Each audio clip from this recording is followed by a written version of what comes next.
focus on paradigm and syntax because these concepts lead to a discussion of the two types of meaning that lie at the heart of semiotic analysis.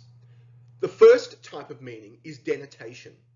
Denotation refers to the sign's physical representation depicted through words, images, sounds, etc. So, if you think back to the previous module, the definition of denotation or denotative meaning suggests that denotation is very closely related to the signifier, which is the sign's physical manifestation. So denotation and signifier go together, and we can refer to the denotation or denotative meaning as the sign's literal meaning.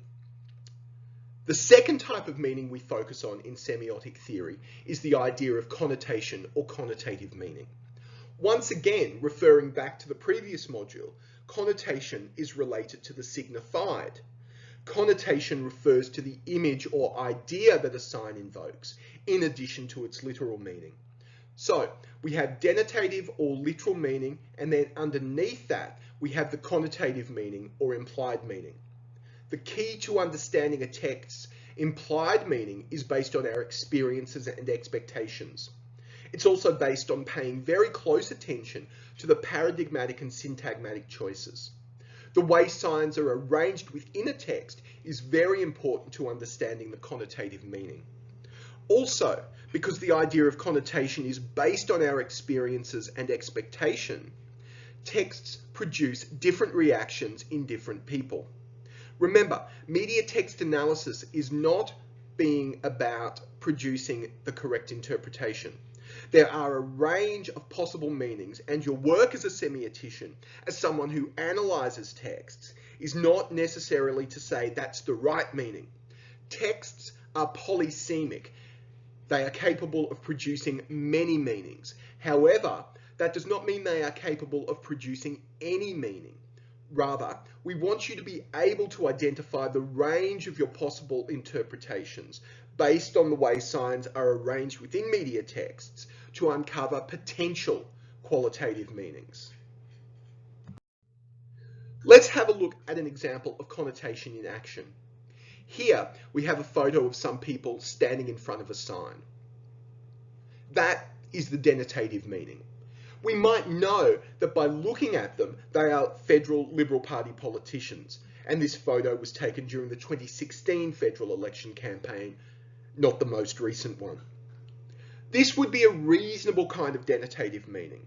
Now, of course, we know that there's something else going on here, don't we? The juxtaposition of the politicians underneath the sign "All Tools," and this is the name of an Australian hardware shop, creates a very different meaning, doesn't it? In Australian slang, to call someone a tool is to infer that they're not particularly intelligent and maybe a little bit socially inept. The juxtaposition of the politicians underneath the sign creates a very different implied or connotative meaning compared to the denotative meaning of this just being a photo of some people standing in front of a sign. As I understand it, this was a publicity photo taken by one of the PR people working on the coalition election campaign. So again, here's where semiotics takes on really practical significance. If you're in PR trying to sell a message that your clients are ready to lead the country, this photo contains some very poor paradigmatic selections and syntagmatic arrangements. The photo has the potential to send some very negative and some very humorous connotations to the voting public. Here we have another example of connotation in action. I'm picking on politicians from both sides of the political spectrum because political photos and political cartoons are very rich in connotative meaning. We often form opinions of politicians based on the connotative or implied meaning that we interpret when we watch them on television, see photos of them, or listen to them on the radio. This is a photo of former Australian Prime Minister Kevin Rudd. However, we know this photo is much richer than that denotative meaning. If we think back to previous discussions in this unit, we know what giving someone the finger symbolises. Here, we have a very potent set of connotations that might suggest Kevin Rudd is being rude, arrogant, and not very polite.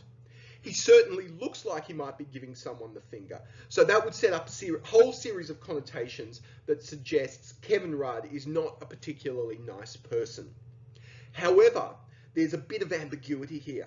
We could also interpret this photo in a way that suggests Kevin Rudd is adjusting his glasses and has chosen the wrong finger to do so, and he's been snapped at a very unfortunate moment.